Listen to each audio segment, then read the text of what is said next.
नमस्कार दोस्तों, स्वागत है आपका हमारे यूट्यूब चैनल में। मेरा नाम प्रकाश है। यह बात तब की है जब मैं कॉलेज में पढ़ता था। मैं पढ़ाई में काफ़ी होशियार था।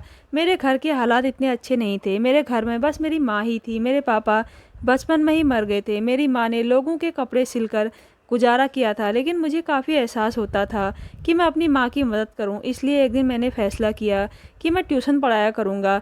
मैंने यह बात अपने सर से शेयर की तो सर को भी काफ़ी अच्छा लगा। उन्होंने मुझे काफ़ी सपोर्ट किया था, जिसकी वजह से मैं ट्यूशन पढ़ाने लगा था। मैं 2 बजे फ्री हो जाता और फिर 4 बजे से ही सबके घर जाकर उनको 1-1 घंटा ट्यूशन पढ़ाया करता था। मेरी माँ भी काफ़ी खुश हो गई थी, क्योंकि मैं इस वजह से काफ़ी अच्छा कमा लेता था। दिन गुजरने लगे थे। एक दिन मेरे सर मुझे कहने लगे, बेटा, मेरी एक ही बेटी है जो कि 10वीं क्लास में पढ़ती है। अगर तुम उसे पढ़ा दोगे तो मैं तुम्हारा एहसानमंद रहूँगा। मैं भी हैरान हुआ था, क्योंकि वह तो खुद ही एक टीचर थे, तो वह अपनी बच्ची को खुद भी पढ़ा सकते थे। लेकिन कहने लगे, मेरी बेटी बहुत शरारती है, मुझसे पढ़ती नहीं है। अगर तुम मेरी बेटी को पढ़ा दोगे तो मैं तुम्हें काफ़ी अच्छे पैसे दे दिया करूँगा।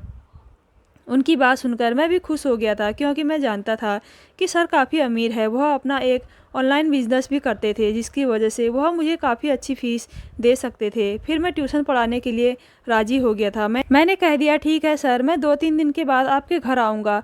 पर सर उसी रोज़ ही कहने लगे, बेटा, तुम आज ही आ जाना। जैसे ही मेरी छुट्टी हुई तो मैं सर के साथ ही उनके घर पर चला गया। उन्होंने मुझे ड्राइंग रूम में बिठाया और कहने लगे कि मैं अभी अपनी बेटी को भेजता हूँ। मैंने 3-4 मिनट इंतज़ार किया। कुछ देर बाद उनकी बेटी जैसे ही ड्राइंग रूम में आई तो उसको देखकर मैं हैरान हुआ था, क्योंकि वह तो बहुत ही खूबसूरत थी। मुझे अपनी आंखों पर विश्वास नहीं आ रहा था कि जो मेरे सामने बैठी हुई है वो कोई लड़की है या अप्सरा। वो मेरे सामने आकर बैठ गई। इससे पहले मैं लड़कियों से बात नहीं करता था, क्योंकि मैं थोड़ा शर्मीला टाइप का लड़का हूँ। मेरी माँ ने मेरी परवरिश बहुत ही अच्छी की थी। मेरी कोई बहन नहीं थी, मैं इकलौता ही था। इस वजह से काफ़ी सम्मान से उस लड़की से बात कर रहा था। कुछ देर में उसे पढ़ाता रहा। उसके बाद मैंने उससे कह दिया कि आज के लिए इतना ही काफ़ी है। यह कहकर मैं घर चला आया, लेकिन मेरा दिमाग अभी भी उसी लड़की के बारे में सोच रहा था। उस लड़की का नाम नेहा था।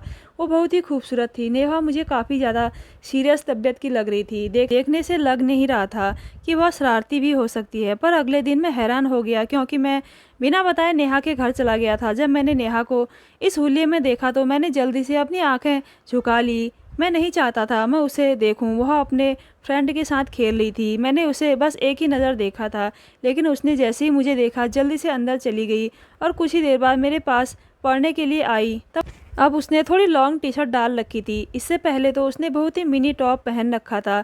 कहने लगी, सर, कल मेरा टेस्ट है। मैंने उसे टेस्ट की तैयारी शुरू करवाई और उसे वार्न किया कि तुमने इस टेस्ट में बहुत अच्छे नंबर लेकर आने हैं, क्योंकि मैंने तुम्हें बहुत अच्छी तैयारी करवाई है। मेरी बात पर कहने लगी, नहीं सर, मुझे बायोलॉजी बहुत मुश्किल लगती है। मैं अच्छे नंबर तो नहीं ला सकती, लेकिन पास हो जाऊंगी। उसकी बात पर मैं हैरान हो गया था। पर इससे पहले कि वह रो देती, मैंने उसे कहा, चलो ठीक है, लेकिन अगर तुम फेल हो गई तो। फिर वह कहने लगी, फिर सर आप मुझे कोई भी सज़ा दे देना, मुझे मंजूर है। उसकी बात पर मैं शरारती अंदाज में मुस्कुराने लगा था। मैंने कह दिया, ठीक है, अगर तुम फेल हुई तो मैं तुम्हें सज़ा दूंगा। अब मैं उसका इंतज़ार करने लगा कि कब वह टेस्ट में फेल हो जाए, मैं उसे कोई सज़ा दे सकूं। ना जाने क्यों मुझे नेहा को तंग करने में काफ़ी मज़ा आने लगा था। फिर अगले दिन भगवान ने मेरी सुन ली और वह टेस्ट में फेल हो गई थी। मेरा दिल खुशी से उछलने लगा था, लेकिन मैंने बनावटी गुस्सा अपने चेहरे पर सजाया और नेहा से कहने लगा, यह तुमने क्या कर दिया? मैंने तुम्हें इतनी अच्छी तैयारी करवाई थी, लेकिन तुम टेस्ट में फेल हो गई हो। वो कहने लगी, सर आप मुझे जो भी सज़ा दें मुझे मंजूर है, पर मैं पढ़ाया हुआ सब भूल गई थी। मैं क्या करती? मुझे बायोलॉजी बहुत मुश्किल लगती है। वह बहुत मासूमियत से मुझे कह रही थी। मैंने उससे कहा कि मैंने तुम्हें कल क्या कहा था? कहने लगी, आपने यही कहा था कि अगर मैंने टेस्ट अच्छा नहीं दिया और मैं फ़ेल हो गई तो आप मुझे सज़ा देंगे। मैंने उसे कहा कि ठीक है, फिर क्या सज़ा चाहिए? वो कहने लगी, आप मुझे जो भी सज़ा दें मुझे मंजूर है। उसकी मासूमियत और खूबसूरती पर मेरा दिल बहकने लगा था। मैंने एक नज़र उसके ऊपर डाली थी। हम दोनों के अलावा घर में कोई भी मौजूद नहीं था। मेरे साथ इतनी खूबसूरत लड़की मौजूद थी और उसकी सुंदरता को देखकर मेरा दिल बहकने लगा था। अजीब अजीब से ख्याल आ रहे थे। मेरे ऊपर शैतान सवार हो गया था। मैंने उसे धीरे से कहा, तो ठीक है, मेरे पास आओ, मैं तुम्हें सज़ा देना चाहता हूँ। नेहा बहुत ही मासूम थी। वह मेरी बात मान गई और मेरे पास आकर बैठ गई थी। मैंने उससे पूछा कि तुम कितने साल की हो? वह कहने लगी कि मैं 15 साल की हूँ। वह 15 साल की थी और मैं 20 साल का था। मैंने उससे कहा कि मैं तुम्हें कोई सज़ा दूंगा तो क्या तुम अपने घर वालों को वो सज़ा बता दोगी? वो कहने लगी, नहीं सर, मैं अपनी सज़ा क्यों बताऊंगी? अगर ऐसा किया तो पापा मुझ पर गुस्सा होंगे, क्योंकि मैं आपके पढ़ाने के बावजूद अपनी पढ़ाई पर ध्यान नहीं देती, इसलिए मैं वह सज़ा किसी को भी नहीं बताऊंगी। मैं खामोश हो गया। उसका गुलाबी शरारा देखकर मेरा दिल चाहा उसे बाहों में भरकर चूम लूं, लेकिन मेरा दिल यह करने से इनकार कर रहा था। कहीं ना कहीं मेरी माँ की दी हुई अच्छी परवरिश ने मुझे रोक लिया था, इसलिए मैंने फैसला कर लिया और उसे कहा कि नहीं, मैं आज तुम्हें सज़ा नहीं दूंगा, लेकिन अगर आइंदा तुमने किसी भी टेस्ट में इस तरह की कोई भी गलती की और फेल हो गई तो मैं तुम्हें ज़रूर सज़ा दूंगा। चलो आज के लिए माफ़ कर देता हूँ। तो वह खुश हो गई थी और मैं वापस उसे पढ़ाने लगा था। एक दिन मैं कॉलेज में ही था जब सर मेरे पास आए और कहने लगे, बेटा मुझे तुमसे कोई बात करनी है। मैंने सर से कहा कि सर मैं क्लास ले लूँ, उसके बाद आराम से आपके पास आ जाऊँगा। आपने मुझसे जो भी कहना हो मुझे कह दीजिएगा। इस तरह मैं क्लास के बाद सर के पास गया तो सर बिजी थे। कुछ देर बाद ही मैं अंदर गया। सर कहने लगे, हाँ बेटा बैठो, मैंने तुमसे नेहा के बारे में बात करनी है। यह सुनकर मैं हैरान हो गया था कि अचानक से उनको क्या बात करनी है, लेकिन सर कहने लगे, बेटा मैं चाहता हूँ नेहा तुम्हारी घर चली जाए। उनकी यह बात सुनकर मैं हैरान हो गया था कि आखिर वह ऐसा क्यों चाहते हैं। सर कहने लगे, बेटा मैं तुम पर विश्वास करता हूँ, तुम बहुत अच्छे लड़के हो, इसलिए चाहता हूँ मेरी बेटी तुम्हारे पास ही रहे, क्योंकि मुझे किसी काम के लिए बाहर जाना है, लेकिन शहर में मेरा कोई नहीं है जिसके पास मैं अपनी बेटी को छोड़ दूँ, और वैसे भी उसके टेस्ट हो रहे हैं। मैंने यही सोचा कि तुम उसको पढ़ाते हो, इसलिए मैं उसे तुम्हारे पास ही छोड़ देता हूँ। तुम्हारे घर तुम्हारी माँ है, उसका ख्याल रख लेगी। मैंने सर की बात सुनी तो मैं हैरत में डूब गया था कि मैं क्या फ़ैसला करूं, लेकिन मैंने सर को कह दिया, सर कोई बात नहीं, मैं आपकी बेटी को अपने घर पर ही पढ़ा दूंगा। लेकिन अंदर से मेरा दिल कहीं काँप रहा था, क्योंकि मैंने बहुत मुश्किल फ़ैसला लिया था कि ऐसा कैसे हो सकता है कि मैं अपने दिल को नेहा को अपने ही घर में देकर कैसे संभाल सकता हूँ। इतनी खूबसूरत लड़की मेरे पास मेरे साथ रहने वाली थी, लेकिन फिर मैंने अम्मा का सोचा कि वह तो घर पर मौजूद होंगी, मैं उसे अपनी माँ के पास ही सुला दिया करूँगा। यही सोचकर मैंने सर को हाँ कर दी थी। फिर सर मुझे अपने साथ अपने घर ले गए। सर ने शायद नेहा को फ़ोन करके तैयार रहने के लिए कह दिया था। उसके साथ एक छोटा सा बैग भी था। नेहा काफ़ी उदास थी। सर उसे समझाने लगे, बेटा देखो, अपने टीचर को तंग नहीं करना है, अब ये आपको पढ़ाएंगी और इनकी माँ आपका ख्याल रखेगी। मैं इन पर भरोसा कर रहा हूँ, लेकिन तुम बहुत शरारती हो, मुझे डर है कि कहीं टीचर को तंग ना करो और वह तुम्हें डांट ना दे, इसलिए मैं चाहता हूँ कि उन्हें तंग मत करना और वह जैसा पढ़ाए वैसे ही पढ़ना, वह जो कहें उस बात को मानना है जो तुम्हारे सर कहें। नेहा कहने लगी, ठीक है पापा, मैं सर को शिकायत का मौका कभी नहीं दूंगी और सर को तंग भी नहीं करूंगी। इस तरह मैं नेहा को अपने घर लेकर चला गया। मेरे पास कोई गाड़ी तो नहीं थी, मैं मोटरसाइकिल पर था, इसलिए नेहा को अपने पीछे बैठाया और उसका बैग मैंने अपने आगे रख दिया था। नेहा काफ़ी आराम से बैठ गई थी। उसने एक हाथ मेरे कंधे पर रख दिया था तो मुझे कुछ अजीब सा महसूस होने लगा था। मेरा दिल अजीब अंदाज में धड़क उठा था। मैं जितना चाहता कि उस लड़की से खुद को दूर रखूं, उतना ही मेरा दिल उसकी तरफ खींचने लगा था, लेकिन मैंने खुद पर काबू पाया और उसे अपने घर लेकर गया। अम्मा ने उसे देखा तो बहुत हैरान हो गई थी। मैंने अम्मा को सारी बात बता दी थी। कहने लगी, इधर आओ बेटा, मुझे तुमसे कोई बात करनी है। मैं अम्मा के रूम में गया तो अम्मा कहने लगी, बेटा तुमने यह क्या कर दिया है? तुम जानते हो ना कि तुम्हारी कजिन की शादी है, जहाँ मैंने भी जाना है। वह शादी दूसरे शहर में है, मैं 3-4 दिन बाद ही आऊँगी, और अब तुम नेहा को लेकर आ गए हो तो अब वह अकेली कैसी रहेगी? अम्मा की बात सुनकर मेरे दिमाग में आया कि मैं तो भूल ही गया था, उनको एक शादी में जाना था। अब मैं क्या करता? मुझे काफ़ी अजीब लग रहा था, लेकिन मैंने खुद को समझाया। अम्मा को कहने लगा, आप इस समस्या का हल निकालें। अब ऐसा तो नहीं कर सकता कि नेहा को वापस भेज दूं, क्योंकि नेहा के पापा चले गए हैं और अगर मैंने सर को अब इनकार किया तो उन्हें अच्छा भी नहीं लगेगा। इसलिए ऐसा करते हैं कि आप शहर चले जाएं, मैं नेहा को संभाल लूँगा, वह बहुत ही अच्छी बच्ची है, मुझे कोई दिक्कत नहीं होगी। माँ कहने लगी, नहीं नहीं, ऐसा नहीं कर सकते, मोहल्ले के लोग बातें बनाएंगे। मुझे गुस्सा आ गया। मैंने कहा, माँ आप मोहल्ले वालों की बातों पर कब से विश्वास करने लगी? आपको पता है ना कि मेरी नीयत क्या है? क्या आपको अपने बेटे पर भरोसा नहीं है? आप ऐसा करें, आप आराम से शादी में जाएं, सब कुछ मुझ पर छोड़ दें, अपने बेटे पर छोड़ दें। मैं आपकी परवरिश पर कभी दाग नहीं आने दूंगा। मेरी माँ को मुझ पर विश्वास था और मुझ पर विश्वास करते हुए वह शादी पर चली गई। अब इस घर में मैं था और मेरे साथ नेहा थी। वह मुझसे पूछने लगी, सर आपकी माँ कहाँ गई है? मैंने कहा उन्हें कुछ काम था, रात तक आ जाएंगी। मैंने उसे कुछ भी नहीं बताया और यही कहा कि अम्मा काम से गई है, वह जल्द ही वापस आ जाएंगी। मैं नेहा को पढ़ाने लगा था। मैंने उसे बायोलॉजी समझा दी थी, लेकिन उसे समझ नहीं आती थी। वह कहने लगी, सर कल तो छुट्टी है, मुझे स्कूल नहीं जाना, इसलिए बाकी का आप मुझे कल पढ़ा देना। मुझे भी याद आया कि कल तो छुट्टी है और मुझे भी स्कूल नहीं जाना था, क्योंकि हमारे कॉलेज में एक स्पोर्ट्स डे होने वाला था, इसलिए मैंने छुट्टी ही करनी थी। अब मैं हैरान हो गया। मैंने नेहा को कहा, ऐसा करते हैं कि तुम सो जाओ, क्योंकि वैसे भी कल छुट्टी है, तो मैं तुम्हें बाकी सारा कल पढ़ा दूंगा। नेहा कहने लगी, ठीक है सर। मैंने उसको रूम का रास्ता दिखाया तो वो वहाँ चली गई, लेकिन फिर अचानक ही उसे मेरी माँ का ख्याल आया। वह कहने लगी, सर आपकी माँ तो अभी तक नहीं आई, वह कहाँ है? मैंने उससे बहाना बनाया और कह दिया कि अम्मा रात को आ जाएंगी, वह बस पास ही गई है, वह बहुत जल्दी आ जाएंगी। उसे मेरी बात पर विश्वास आ गया था, लेकिन अंदर से मैं भी परेशान हो गया था, क्योंकि मुझे अब लगने लगा कि मुझे ऐसा नहीं करना चाहिए था, मुझे उसे झूठ नहीं बोलना चाहिए था, लेकिन मैं मजबूर था। मैं नहीं चाहता था कि नेहा को पता चले कि इस घर में हम दोनों अकेले हैं और उसके दिल में मेरे लिए बदगुमानी पैदा हो जाए। वह अपने रूम में जाकर लेट गई तो मैं भी अपने रूम में आ गया था। मैं गहरी नींद में था कि तभी मुझे ऐसा लगा जैसे अचानक आधी रात को मेरे रूम का दरवाज़ा खुल गया था। मेरे रूम में अंधेरा था। मुझे ऐसा महसूस हुआ जैसे कोई मेरे बिस्तर पर आकर लेट गया हो। यह देखकर तो मेरे होश उड़ गए थे। अचानक मुझे नेहा का ख्याल आया। मैंने जल्दी से अपने रूम में मौजूद हल्की लाइट ऑन कर दी, लेकिन जैसे ही मेरी नज़र नेहा पर गई तो मैं हैरान रह गया। मेरे बिस्तर पर नेहा लेटी हुई थी। मैंने कहा, नेहा यह क्या हरकत है? तुम यहाँ क्या करने आई हो? अपने कमरे में जाओ। वो कहने लगी, सर बुरा मत मानना, लेकिन मुझे अंधेरे में और अकेले घर में सोने की आदत नहीं है। मैं कभी अकेली नहीं सोई। जब भी सोती हूँ पापा के रूम में ही सोती हूँ। मैंने अपना बेड पापा के रूम में ही लगा रखा है और मैं गलत नहीं हूँ। मैं यह भी जानती हूँ कि इस घर में मेरे और आपके अलावा कोई भी मौजूद नहीं है, लेकिन मैं क्या करूँ?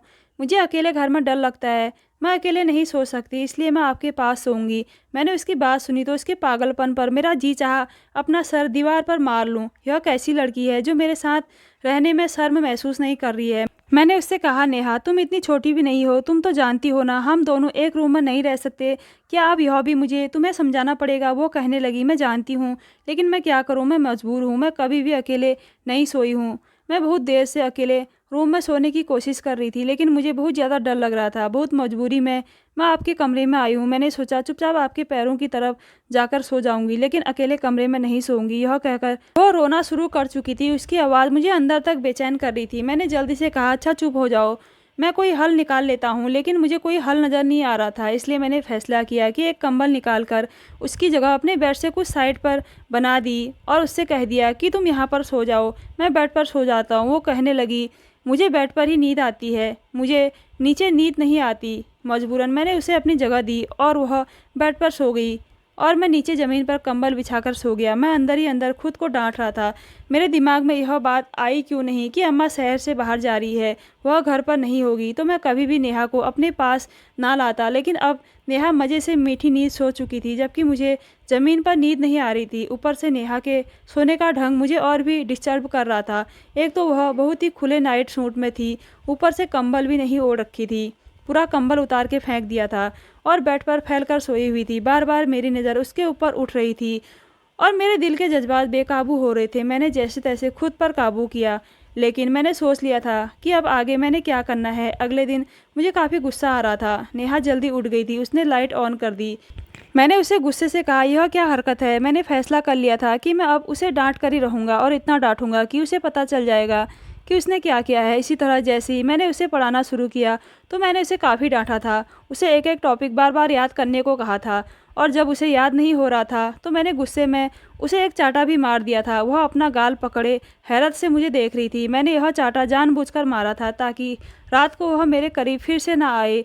मैं नहीं चाहता था कि जज्बात में भरकर मैं कोई गलत कदम उठा लूँ। नेहा भी समझ गई थी। बड़ी बड़ी आंखों में आंसू भरकर कहने लगी, ठीक है, मैं अब आपको कभी तंग नहीं करूँगी, मैं वापस अपने घर चली जाती हूँ। लेकिन मैं भी मजबूर था, मैं उसे वापस नहीं भेज सकता था। 3 दिन ऐसे ही गुजर गए थे। मुझे बहुत बुरा लग रहा था, लेकिन उसके बाद नेहा ने अपने पापा को बता दिया, लेकिन सर ने मुझे कुछ भी नहीं कहा था। वह तो शर्मिंदा थे और कहने लगे कि मैं माफ़ी चाहता हूँ। मैं जानता था कि मेरी बेटी शरारती है, वो कोई ऐसी हरकत ज़रूर कर देगी। मैंने सर को कहा, कोई बात नहीं, मैं जानता हूँ नेहा अभी छोटी बच्ची है, नादान है, उसे समझ नहीं है, इसलिए मैंने भी उसे इजाज़त दे दी थी। लेकिन अगले दिन सर ने कह दिया कि अब नेहा तुमसे नहीं पढ़ेगी, उसके लिए कोई लड़की का इंतज़ाम करूँगा जो उसे पढ़ाया करेगी और तभी वह उसे डर कर पढ़ेगी। इस तरह अब वो मुझसे नहीं पढ़ती थी, लेकिन मेरा गुजारा तो फिर भी चल रहा था। मैं धीरे धीरे नेहा को भूल गया था, लेकिन दिल के किसी कोने में वह अभी भी बसी हुई थी। जब मैंने उसको थप्पड़ मारा था, उसकी आंखों में आंसू चमक आए थे। मैं उस पल को याद करता हूँ तो दिल में एक टीस होती है। मैं नहीं चाहता था मेरी वजह से नेहा की आंखों में आंसू आए, लेकिन उस समय नेहा को थप्पड़ मारना ज़रूरी था, नहीं तो वह उम्र के जिस हिस्से में थी कभी भी बहक सकती थी और मैं भी उस समय उम्र के नाजुक हिस्से में ही था।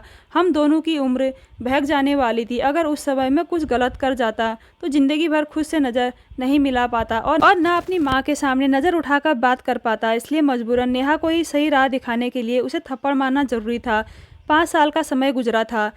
जब एक दिन मुझे पता चला कि अब वह यूनिवर्सिटी पहुंच गई है तो मैं बहुत हैरान हुआ था, क्योंकि उस वक्त मैं बीएससी कर रहा था। मुझसे 5 साल ही छोटी थी।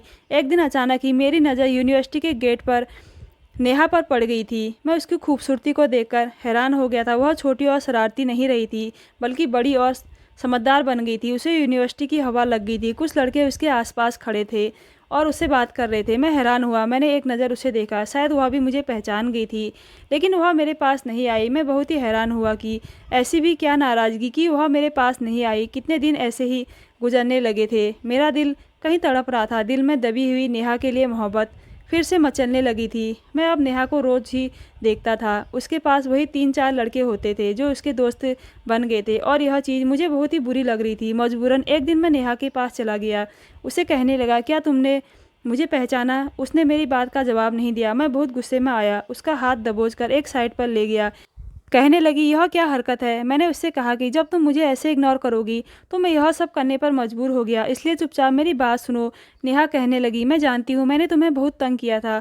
उसकी बात सुनकर मैं हैरान हो गया था। मैं कहने लगा, मैंने तुम्हें पढ़ाया, क्या तुम इसका बदला ऐसे लोगी? मेरी तुम बहुत इज्जत करती थी, लेकिन अब मुझसे ऐसे बात करोगी? कहने लगी, हाँ, उस वक्त तुम मेरे उस्ताद थे, लेकिन अब तुम मेरे कुछ नहीं लगते और जिनको मैं नहीं जानती मैं उनसे ऐसे ही बात करती हूँ। मैं बहुत परेशान हो गया था कि उससे कैसे माफ़ी मांगूं। फिर एक रोज़ मैंने उससे माफ़ी मांग ली थी। मैंने उससे कहा कि उस समय मेरा तुम पर गुस्सा करना बहुत ज़्यादा ज़रूरी था। अगर तुम पर गुस्सा नहीं करता तो बहुत कुछ गलत हो जाता। तुम और मैं उम्र के जिस नाजुक हिस्से में थे, वह उम्र बहुत ही नाजुक होती है। ज़रा सी गलती हम दोनों को बर्बाद करके रख देती। इसलिए मजबूरन मुझे तुम पर गुस्सा करना पड़ा था और तुम पर हाथ उठाना पड़ा था, क्योंकि यह कोई छोटी बात नहीं थी कि एक जवान लड़का और लड़की इस तरह अकेले सोएं। मैंने तुम पर इसलिए गुस्सा किया था कि तुम गुस्सा होकर मुझसे अलग सोना शुरू कर दो। मैं भी एक मर्द था, कब तक खुद पर कंट्रोल करता। मैं नहीं चाहता था कि मैं तुम्हारे साथ कुछ गलत करूं, और सच तो यह है कि मैं धीरे धीरे तुम्हें चाहने लगा था। तुमसे मोहब्बत हो गई थी मुझे। मेरी बात सुनकर वह भी खामोश रही थी, कुछ भी नहीं बोली थी, लेकिन उसकी आंखों की चमक मुझे बता गई थी कि मेरी बात सुनकर वह भी खुश हुई थी। शायद वह भी मुझसे मोहब्बत करती थी। वह चली गई थी, लेकिन मैं भी खड़ा नहीं रहा और वापस चल दिया, क्योंकि अब मैं जानता था कि शायद उसे गलती का एहसास हो जाएगा, वह मुझसे माफ़ी मांगने आएगी। पर दिन ऐसे ही गुजरने लगे थे। नेहा तो मेरे पास आई नहीं थी। कुछ दिन ऐसे ही गुजर गए। एक रोज़ किसी ने मुझे आवाज़ लगाई। जैसे ही मैंने पीछे देखा तो नेहा थी। वह मेरे पास आई और कहने लगी, मुझे माफ़ कर दो, मुझे यह सब कुछ नहीं करना चाहिए था, लेकिन मैं क्या करती। मुझसे आज तक किसी ने ऐसे बात नहीं की थी जिस तरह तुम बात करते थे। तुमने मुझे पढ़ाया, उसका बहुत बहुत धन्यवाद, लेकिन मैं बहुत ही नाजुक थी। मेरे पापा ने कभी भी मुझसे ऐसे तेज़ शब्दों में बात नहीं की थी, लेकिन तुमने तो उस दिन मुझे थप्पड़ मारा था। तब से ही मैंने फैसला कर लिया था कि मैं अपने पापा को बता दूंगी और मैं तुमसे अब नहीं पढ़ूंगी। और मैंने सोचा था अपने पापा से कहकर कोई दूसरा टीचर रखवा लूँगी। उसकी बात सुनकर मैं थोड़ा सा मुस्कुराने लगा था। अगले ही दिन मैंने अपनी माँ को अपना रिश्ता लेकर नेहा के पापा के पास भेज दिया था। मेरे सर को भी इस रिश्ते पर कोई एतराज़ नहीं था। खुशी खुशी इस रिश्ते के लिए राज़ी हो गए और ठीक 15 दिन बाद नेहा मेरी दुल्हन बनी। मेरे कमरे में बैठी हुई थी और मैं उसके सामने बैठा उसे निहार रहा था और वह शर्म से अपने आप में सिमटी जा रही थी। मैंने उसका हाथ थामते हुए कहा, नेहा, अब तुम पूरे अधिकार के साथ मेरे बिस्तर पर मेरे साथ मुझसे चिपक कर सो सकती हो, क्योंकि अब तुम मेरी पत्नी हो। यह कहकर मैंने नेहा का हाथ चूम लिया था और वह भी शर्माते हुए मेरे सीने से लग गई थी। तो दोस्तों, कैसी लगी आज की स्टोरी? अगर अच्छी लगी तो मेरे चैनल को ज़रूर सब्सक्राइब कीजिएगा। धन्यवाद।